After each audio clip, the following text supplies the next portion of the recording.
Hello, everyone. Welcome to the Vintage Cellars Beer Club. I know there's over 30 of us now that are in this club, so it's kind of fun. We started this maybe, what, 4 or 5 months ago? And people have really seemed to enjoy it and have had fun with it. And we've had a lot of brewers on or representatives of the breweries. But this is our first one from Montana, which is kind of fun. We've kind of been traveling all over the place from Tampa City, Tampa Bay to Portland to Sheridan, Wyoming.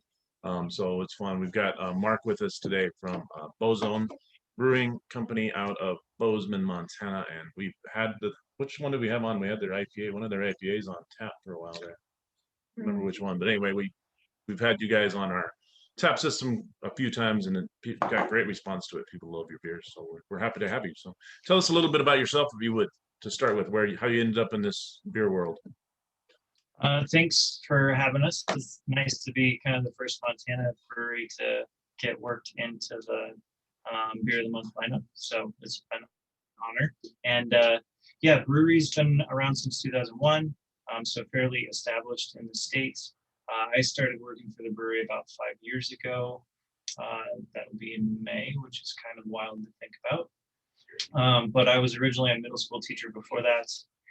Down in Colorado, and when we moved to Montana, I wanted to change of pace, and was always passionate about kind of craft beer. It was something I grew up. That's a weird thing saying, but in Denver, that's not a wildly unheard of thing. But grew up drinking craft beer, and so it's always been a passion. And I had an opportunity to work at a bottle shop here in Bozeman that unfortunately does not exist anymore, but that was kind of my starting point with craft beer from a non just drinking standpoint, and happened to meet our GM Tucker at an event at Montana Ale Works, which is kind of a beer institution in Montana too.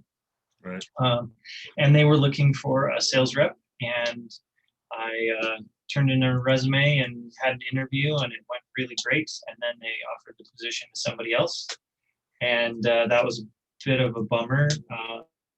Not even a little bit, but quite a letdown.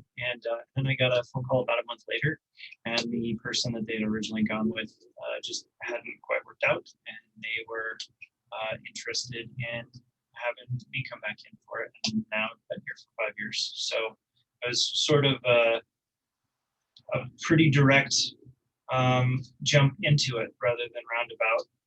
A departure from previous job, but this was the goal, and now I'm actually doing it, which is an awful lot of fun. I travel around Montana and talk about great beer and have conversations with great people. So it's a pretty awesome dream level job when it comes down to it. Yeah, you're the marketing director. Is that what your title is? Or? I think full title is still just sales rep, but we're a small enough business that I definitely am involved in aspects of marketing. Responsible for kind of organizing some of our social media related stuff, our publication stuff, responsible for beer kind of labeling and name creation and things of that nature as well. So it's everybody wears multiple hats here for sure. It's just kind of the nature of being in a brewery in the first place. And then, one of our size, which is on the larger side for most breweries in Montana, but by a kind of national or even like a regional standpoint, we're still quite small. So everybody's got to kind of pull as much weight as they possibly can, and I do my best on that front too. Tell us about how Bozeman started, who the owner was, and that kind of stuff. Yeah, so Bozeman Brewing got started. Our owner, Todd Scott, was a brewer for Spanish Peaks Brewery, which is one of the kind of original, like on the kind of beginning of the like micro brew trend that happened in the late 80s and during the 90s.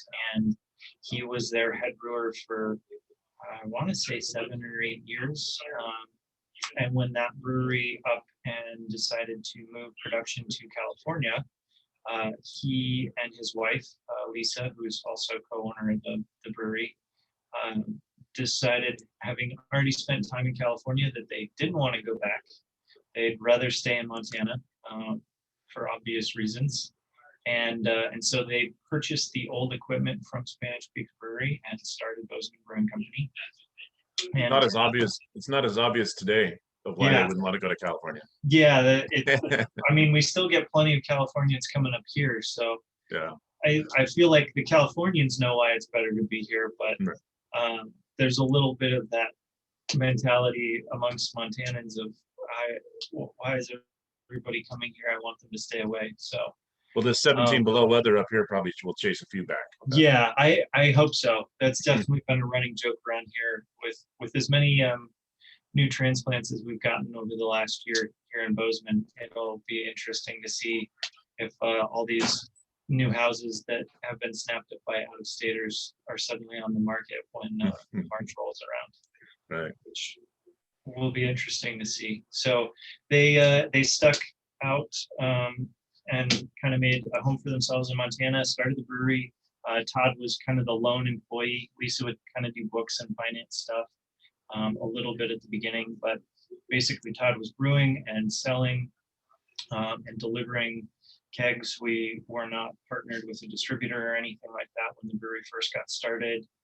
The timing sort of coincided with the birth of their first child, their daughter Morgan, and so he would actually take Morgan out on sales calls with baby on hip and solicit sales with the line of like, if you don't buy this beer, I can't buy diapers, so I really need you to buy this keg from me.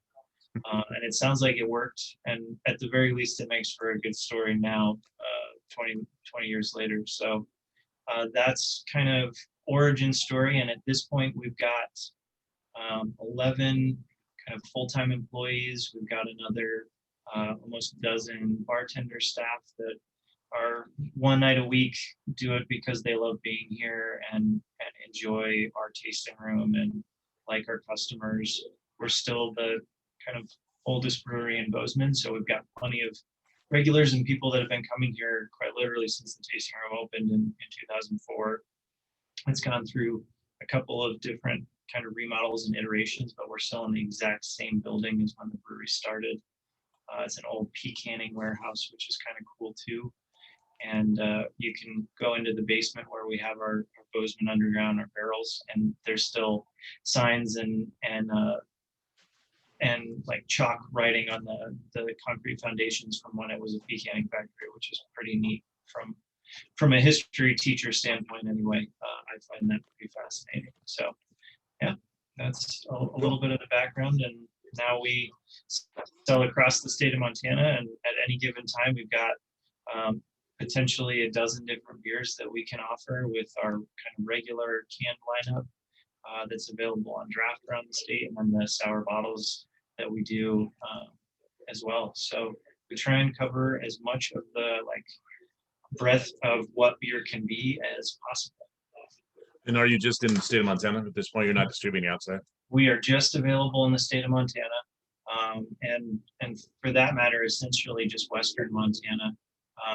Farthest east we go from a kind of large distribution standpoint is Billings, and farthest sort of north is Great Falls / Kalispell, Flathead Lake area. So we hit a little bit of the High Line. We're available on Havre, but we don't go any further east than that, or further I guess further east than that. So cool. Well, should we get started on talking about the beers? And we're gonna drink them. I don't know if you've got any available to drink, but yeah, we're gonna do it. I most certainly do. Okay. So yeah, we can definitely talk about some. All right, let's start. So, Start with the Pilsner, huh? Yeah. So first option for you guys to check out, and we've kind of set them up in my recommended tasting order if we're going to do a full flight. But obviously, for beer cup purposes, you might be drinking everything in one go, sharing it with a spouse or partner or friend. But if you're spacing things out, obviously pick and choose to your heart's desire. But we'll work from kind of lightest, easiest drinking to darkest, most intense. So Pinhead Pilsner is our first one. It is a Czech-inspired Pilsner. So it's got a little bit more kind of hoppy snap to it than, say, a German style Pilsner. If you're ever had Bayern Pilsner, Bayern's a little maltier. This has got a little bit more snap. I like to describe it as being crisp. It's got a good Zatz hop character to it. And we add a little bit of an American aspect, and we do dry hop it. So that's where some of that like nice sort of floral, slightly spicy aroma comes from. But it's only 4.7%, so it's still really kind of crushable beer. That's why we call it the snowblower beer. On the can, it's perfect for yard work in the winter, obviously, especially with temps that we're dealing with right now. You are having to clear snow off the driveway and sidewalks, or you're just hunkered down and saying, forget it, I'll deal with that later when it's not nearly so cold. But that's where this beer fits in, is something to put in your cup holder on your snowblower and enjoy while you're doing some work. Tell us what a Pilsner is, will you? Sure. Yeah. So Pilsner is a style of beer that originated in Pilsen in what is now Czechia, but would have been like Czechoslovakia sort of area at that point in time, the mid 19th century, so like 1850s or so. And it was kind of an innovation at that point because the malt that was used was very unique for that time. Up until that point, methods for malting usually resulted in much darker colored malt. So beer all had that like kind of IPA color at the very least, and then moving into like porter dark territory. And there was a new malting method that was developed at that point, and it allowed for really pale colored malt. And so you got this new style of beer, Pilsner malt, and a new style of beer that was light in color, easier, kind of lighter drinking character to it. And they hopped at with what they already had available. Zatz is a hop profile that has existed for hundreds of years at this point, which is also kind of wild to think about. And they basically created a new beer that's come to sort of embody what most kind of beer drinkers think of as like a lager beer, is a Pilsner in foundation. So even something like a Budweiser or a Coors, their sort of original foundation would have been a Pilsner style of beer. Now, obviously, if you drink this and then drink a Budweiser, you're going to get a little bit different character out of it now.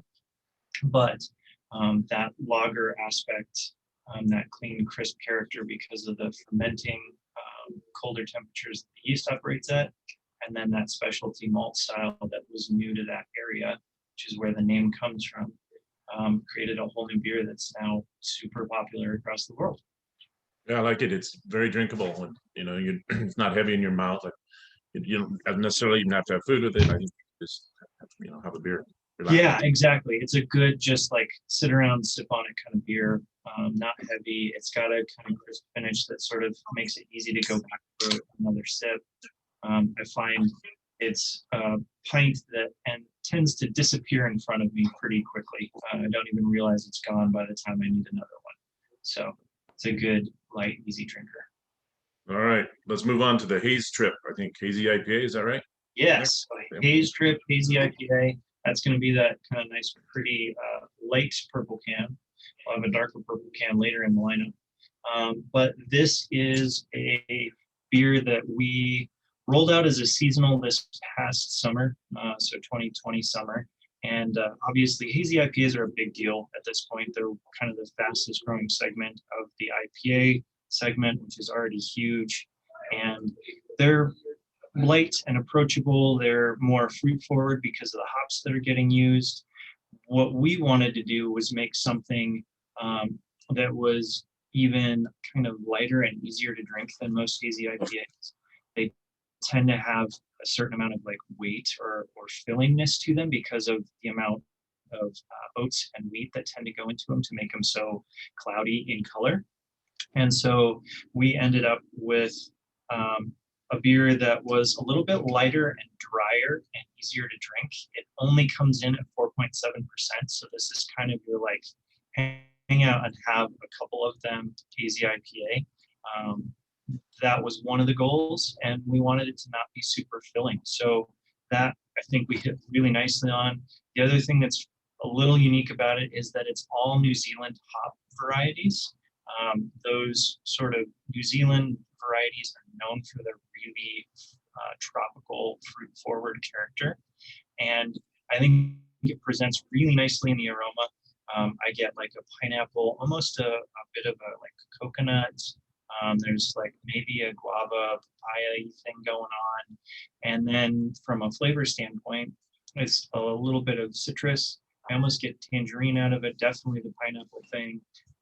It's bright, it's refreshing. It's got that like smooth feel that you expect of a hazy, but it doesn't fill you up. So it's turned into one of my kind of staple beers for flavor. I really enjoy how the hops presents, and it's so easy to drink.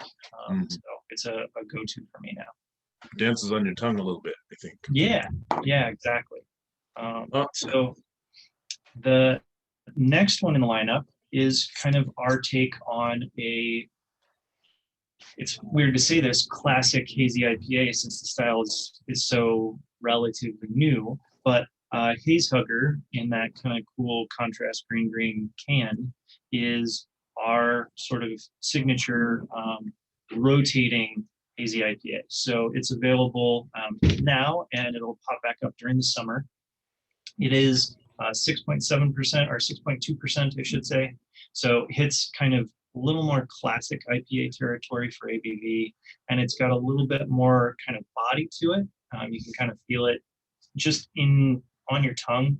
There's a little bit more weight to it, but also there's a little bit more sweetness and kind of malt character built into it. It's kind of heavy isn't the right word, but it's got more kind of oomph behind it than Haze Trip does. And this one is also all American hop varieties. So it skews a little bit more citrus forward rather than tropical. There's still some nice like tangerine notes. It's quite got a good like grapefruit character to it. Almost like a mashup of like grapefruit juice and orange juice a bit. But drinks really easy for an IPA. That's the beauty of that hazy IPA style. And is a nice departure. This one's kind of fun to do as almost a side-by-side to showcase the two different kind of hop origins and the idea of like what you can get out of essentially the same style beer and very different flavor profiles. So yeah, the Hugger is definitely darker and richer. Yes. You can taste the caramel and malt and stuff. Yeah, definitely more kind of malt character going on with that one. So nice palette on that front, and it definitely makes for a very different sort of experience for a hazy IPA in comparison to Haze Trip. So yeah. Tasty. Cool. Next option is going to be EcoStar, and this is more classic West Coast IPA, so a little bit more bitterness. It's going to be drier than, say, Haze Hugger would be. Like I mentioned, definitely more bitterness. It's still pretty approachable. This one's 6.7%, so we're not in like super intense IPA territory, but still got a little bit of heft behind it. And IBU on this one, if you're kind of keeping track of that, is 68. It's International Bittering Unit, so it's kind of a reflection of how much bitterness can show up in a beer. The good thing to remember is that IBU is not necessarily a guarantee of how you as a person are going to perceive bitterness. So if you see a beer that's got 80 IBUs, it doesn't necessarily mean that it's going to come across super bitter to you personally. This is a great example of that. I think for something with 68 IBUs in it, it's surprisingly kind of citrus forward, but there's enough malt to balance it out that it makes it really easy to drink. It is a bunch of kind of classic American hops, Simcoe predominantly, if anybody's familiar with that one. And we actually get to use it in pellet form and in cryo form, which is like a freeze-dried as a simplification form of hop that concentrates the aromatics and oils. So it's a really fragrant beer. It's got a nice kind of grapefruit orange character. but it still has that like classic piney note to it that you expect out of like a West Coast IPA too. This has turned into one of our most popular beers at the tasting room for regulars, just because of it being like approachable, but still hits you with that like IPA snap of bitterness at the same time. So super tasty one, unfiltered, I might have mentioned, so it kind of leaves more of that hop character in the beer too. So it'll look cloudy in comparison to a standard IPA, but it won't look like a haze hugger or a haze trip when you pour it into the glass. Yeah, it's fun. So IPAs are still doing well for you guys then? Oh, absolutely. They're still, we've got 3 available in our kind of like year-round option. We've also got a pale ale that's got a pretty decent hopping rate to it too. So yes, IPAs are still big for us. They are still kind of our primary sale point. We work in IPAs over the course of our like seasonal program and rotating beers as well. Just the consumer loves them. We enjoy making them and drinking them ourselves as well. So it just kind of works out nicely that they make money for us, and we get to enjoy the process, the creativity that goes into making it too. I've got 2 son-in-laws. One of them won't drink an IPA, and the other one will only drink IPA. So it works out good, I guess. Then they'll have fun with the beers, right? Yeah, you can go to the store and buy one of those mix packs, and everybody actually gets what they want instead of Everybody's happy, man. having those leftover cans that sit in the back of the fridge and get weird, and you hope to pass off when they cycle back around for a visit. Yeah. Right. Cool. So let's move on, huh? Yep. Yeah, we'll transition into something darker. So winter months, dark beers are kind of a wonderful situation to have. So the first one that we'll talk about is Plum Street Porter. This is our year-round available dark beer option here at the brewery.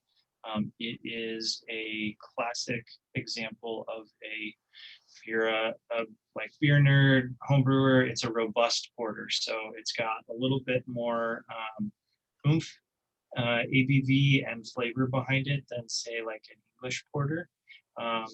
With that in mind, it's darker in color, comes in at 6.5 or 6%, sorry. And it is dark chocolate, coffee, a little bit of like caramel sweetness to it. This is one of my absolute favorite beers that we make. It's been a staple out of all of the beers that we'll go through in the lineup. This is the longest lived one. It was one of our originals when Todd started the brewery, and it's still around. There's such a niche of like super loyal dark beer drinkers, and this is a great example of like what that style can be. I especially enjoy them during the winter. I always have to revisit this kind of every couple of weeks during the summer, just because of how tasty it is. So keep that one in mind if you're a dark beer fan. It's an option year-round from us, and it is especially delicious if you're one of those seasonal drinkers during the winter. So I'd like 2 questions on this. One would be where'd Plum Street come from? Sure. And number 2 would be, this seems like a good food wine. What would you think would be a good food pairing with this one? Yeah, so origin for the name, our neighborhood in Bozeman, we're kind of in the northeast neighborhood. It started out as sort of an industrial area, hence why the brewery was in an old canning factory, but has turned into sort of the oldest neighborhood in town. And the street just a couple blocks away, where we had one of our original sort of supporters when Todd was getting the brewery underway. His house was right on the corner of Plum Avenue. Plum Avenue Porter doesn't roll in quite the same way as Plum Street Porter does. So we did do a little bit of a tweak, but if you actually check out on the can, you can see the house, which depending on how close I can get it, that roof there and those figures on bicycles across the top were actually that house. The guy was an artist and built essentially like wrought iron bikers with like fishing poles that he had mounted on the top of his house. So it's an homage to our neighborhood. That's where the name kind of originates. And Pairing wise, this is a pretty versatile beer. It does great with like steaks, something kind of on the richer side. It actually works really nice as a marinade or a braise if you wanted to like cook it down as well. But it actually works really well as a beer float too, which any of the following three beers fall into that category. But I find personal preference, the kind of nice like balance of dark chocolate and caramely character that Plum Street has is a really good accompaniment for just vanilla ice cream. So if you've never tried a beer float, this could be a good opportunity to check one out. They're pretty delicious. When you think about how awesome ice cream is and how awesome beer is, it kind of makes sense. Yeah, I'll have to try that for sure. Yeah. Let's move on to the next one, huh? Yes. So next option in the lineup is Buzzkill Java Stout. This is one of our seasonal options that we do in the winter. So you guys are getting it at just the right time. It is a partnership with Rockford Coffee, which is kind of, I think, the longest established roaster in Bozeman. And we've worked with them for years. They supply our coffee for, keeping the crew running here around the brewery. And then obviously we work with them on this beer as well. But we use their dark house blend. So it's kind of a classic, like what you'd expect out of a cup of coffee. And what I think sets this beer apart from a lot of other coffee beers is that we basically brew a nice kind of middle ground stout, a little bit of sweetness to it, but very much roast forward and a little bit of hop to kind of balance it out. And we take that and we essentially make cold brew using that beer instead of using water. So the beer gets transferred into tanks on coffee grounds and sits on there for close to 2 weeks. It's getting sampled kind of constantly in that window of time to figure out what ideal flavor profile we're aiming for. And it picks up so much coffee character, which you can smell as soon as you like crack the can open, much less like pour it in a glass and give it a swirl. It smells like a cup of coffee. And what I love is tons of that coffee character, none of the like bitterness or harshness that can come out of like an actual hot brewed cup of coffee. And so it's something that still has that residual smooth, easy drinking thing of the stout with tons of coffee flavor to it.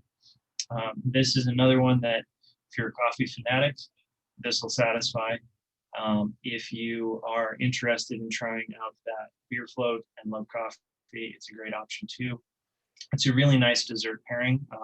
Like flourless chocolate cake is a pretty good option with something like this. It needs to be pretty rich to give you enough to like counter the intensity of coffee. And it also does make a really good like marinade steak in the same way that you do like a coffee rub.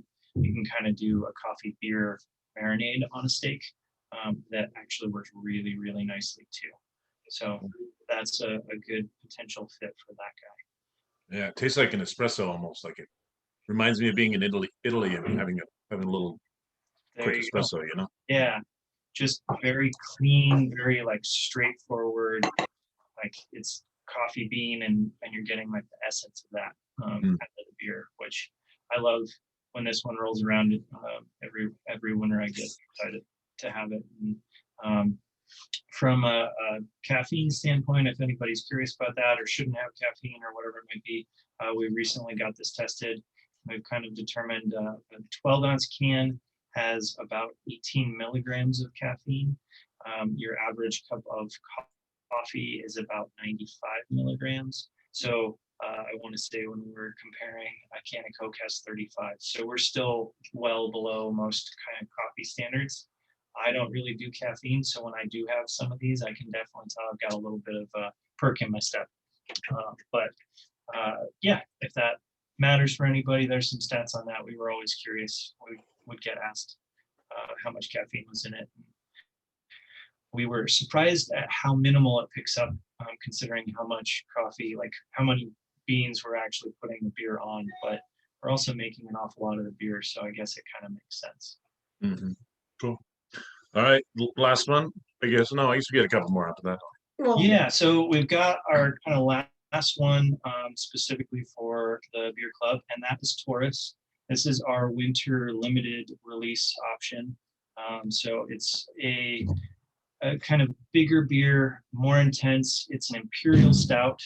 So think whenever you see the name imperial, that you're kind of taking the dials on the base style of that beer and turning it up to like 11, as they would say in Spinal Tap. So you're getting something that is more malty, also more hoppy, higher alcohol content. So Buzzkill goes from 6.2, I think, 6.6. Taurus jumps up to 8.6. So we're getting something that's like designed to kind of keep you warm in the middle of the winter. The roasty note is more prominent than in Buzzkill, but there's also a little bit more hop and more sweetness to it too. It is really like good after dinner, sit around the campfire or sit in front of the fireplace kind of beer. Sip on it. This is one of those interesting beers that is fun to actually, if you're going to drink the can, pull it out and let it sit on the counter for 10 minutes before you actually crack it open, and let yourself kind of experience the flavor profile change as the beer warms up. You'll get more of the like kind of hoppy notes and the alcohol character up front, but as the beer warms, the malt character becomes more prominent. It becomes a little bit sweeter. It's a little bit smoother, and there's kind of a nice body to it. It's almost syrupy isn't the right word, but it's got some heft that like kind of rolls around on your tongue. So it's a good, especially for weather like we're dealing with right now. I know you folks up in Great Falls have it even worse than we do down here for cold. So this is a perfect accompaniment to that kind of weather. Yeah, it's big. It's a big mouthfeel for sure. Yeah, it really has changed compared to even the last one. Yes, yeah, definitely different. And some of that comes with just that increase in ABV, but a big part of it is just using different malt kind of profile and increasing kind of the ratios of those to give you more of that underlying like residual sugar character that is what adds for that like nice full mouthfeel to it. Well, that was a really fun lineup of beers. Yeah, I think everybody's gonna have fun with these. Good, I think good timing to put out those darker beers, obviously in January here, or February, I guess it is now. And then we've got a couple more that are. sure.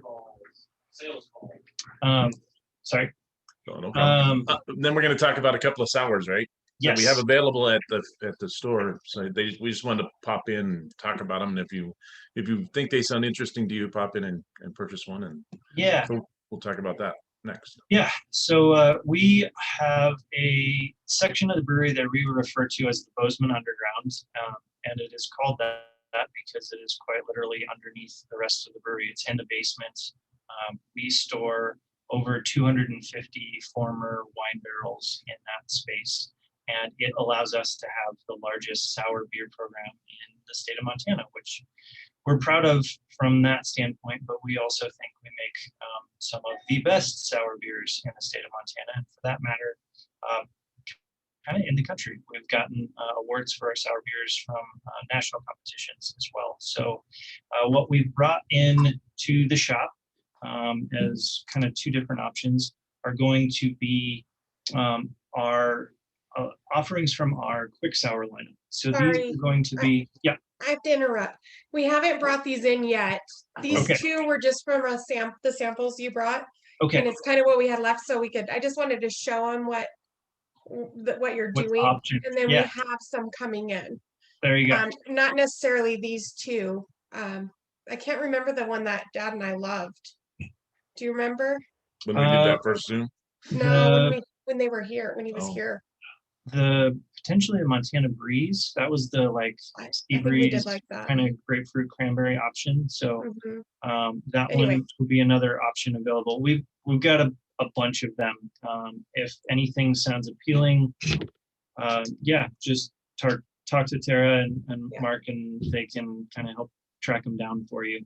But we'll kind of discuss a couple of them right now, just so you have an idea of what we're doing. So this first one is Sauerlich. It is a Berliner Weiss style beer that we add mango to. Berliner Weiss is a beer that originated, as you might imagine, in Berlin. It is kind of a unique style of beer in that it's a wheat beer to start with, which is where the Weisse part comes from. And it would get kind of intentionally soured in Berlin because the drinker liked the really kind of bright tart character that sour nature added. And so we end up kind of replicating that by adding lactobacillus bacteria to the beer. That lactobacillus bacteria, as you might intuit, produces lactic acid, and that acid is what gives that like snap to the beer. We do a good job of countering that in this particular example by adding mango to it. So you end up with something that is kind of bright and refreshing and has that snap to it. But there's that underlying like mango sweetness. The color's really pretty as well. It's kind of a hazy, like golden orange character to it. And it's a good approachable ABV as well. This one is 4.9%. What I love doing with this beer, just as a kind of added option, is using it for beer mimosas. It is an awesome beer to mix with orange juice for brunch or whatever time of day. I'm not going to judge anybody for enjoying beer. And that's turned into one of my kind of go-tos. The mango works really nicely with that. It just kind of highlights the like fruity nature of that beer, and the acidity is a good kind of balance point. So it's a great beer mimosa option, but also super tasty on its own as well. So that you've introduced us to a couple of new things here: beer mimosas and beer floats. So yes, just new ways to enjoy alcohol. That's good. Yes, exactly. New ways to enjoy alcohol, and nice kind of change of pace from your typical I drink it, straight out of the can. You can kind of change things up a little bit. So that's kind of our first option. And our second one is the hop sour. And hop sour is a very American take on the sour beer idea. So this is a dry hopped beer. Dry hopping is not exclusive to the US, but we've definitely taken it to new heights. And that includes dry hopping beers that are sour in origin. And what we get out of that one, it's a blend of 3 different hops. We're using Mosaic and Citra and Simcoe, and those are all very citrus forward. Mosaic's kind of fun. It's got a really nice orange note and develops some like berry, almost a strawberry character to it. With introducing those into a beer with its own kind of tart, almost lemony thing going on, you create a beer that in perception is super fruity, but it's all coming from hops. So it's almost like a sour cousin to something like Hazehugger, in that we're using hops to get that fruit character out of into the beer. Instead, that one hits at another very approachable, like 5% ABV. Can work for beer mimosas. I skew towards the Sauerlich because of that mango, but it's still very tasty on its own. This is a fun one to kind of like roll around on your tongue and try and pick out all the different hop profile flavors that you can end up getting out of it. Like I said, there's a nice, very clean citrus character to it. We've also got, like I said, I get that kind of hint of strawberry out of that particular one that's really fun. And both of those are part of our quick sour lineup. So those are beers that we're able to produce in about the same amount of time that we would a standard beer. So 3 to 4 weeks about. And we sour the wort with the lactobacillus first.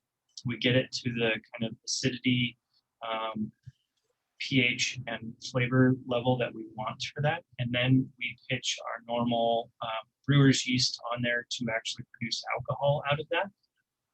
So you end up with something that's got a good kind of mix of clean beer character and nice tarts, and then whatever we're emphasizing, it be the fruit or the hopping or whatever it might be. The other aspect to our sour program is our barrel program, as I mentioned before, and those are beers that typically take at least 2 years to come to kind of full fruition, if not approaching 3 or 4 years. And that's why we have that cellar program in the underground, is that we can put beer into those barrels. We'll introduce a mixed amount of wild yeast and wild bacteria to each beer, depending on what style we're trying to create.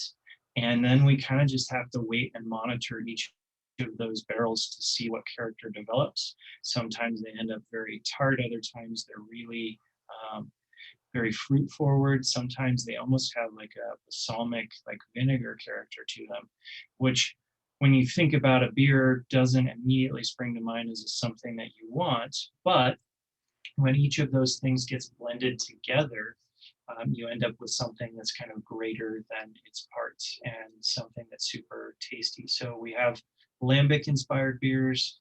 We have Flanders Red inspired beers. We do some wild stuff of our own. That's we have a Brett triple, which is a wild yeast strain that is a Belgian triple. We add that too, and then we add some fruit to it as well. So it gives us a whole nother like level of beer to play with and tinker and experiment and kind of be creative with too. So those are things that that will potentially be available from Tara and Mark as well. Yeah. Nice.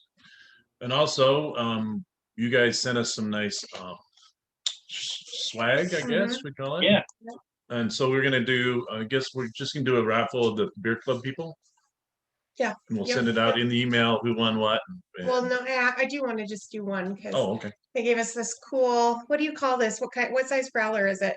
That is a 32-ounce growler, so kind of like a grunt. Couple beers. Yeah, a couple beers. So two pints worth of beer. It's kind of awesome for like a stop by the brewery or the store and get a fill and have 2 beers for dinner or something like that. Or it makes a great water bottle to take on a hike or on the river too. So definitely. Well, we have a new member of our club named Kevin Cook, and he won that, and he can come get it filled too here at Fifth and Wine for free. We'll try and get a Bozeman brewing beer on here, and maybe you can try that. So yeah. And then we do have other winners, and I will just have those prizes ready. But Tanya Gardapi, Tara Rosenbaum, Bob Fick, and Christopher Daniels all won something. And of course, Bozeman Brewing was kind enough to give you guys all something, so you all get something when you pick it up. But those are our main winners. So thank you for doing that. We appreciate it. Absolutely. Yeah. Congrats everybody that won. And yeah, there's a little bit of something in there for everybody, even if your name didn't get picked. But thanks for having me. Yeah, it was nice to share. I'm excited for everybody to get to try the lineup of beers. Hopefully with that many options, there's going to be something that everybody can enjoy. And if you're interested in any of those sour styles, you know who to talk to as well. So yeah, thanks for the time, if you're guys. If you're in Bozeman, make sure you pop in and see you guys, right? Too? Yeah, absolutely. Come by and visit us. We're, like I kind of mentioned before, we're on the northeast corner of town. But obviously you can type that into the Google or the Apple Maps and find us pretty easily. We've got a nice elk camp set up outside. We've got a canvas wall tent with heaters in it. So we've got the tasting room open too. We'll try and give you the best Bozeman Brewing beer experience you can have if you're stopping by town. Yeah. Cool. Well, thank you, Mark, so much. It was fun. Yeah, thank you. We'll look forward to seeing you again soon. Yeah, sounds good. Thanks, guys. All right. Bye. Bye.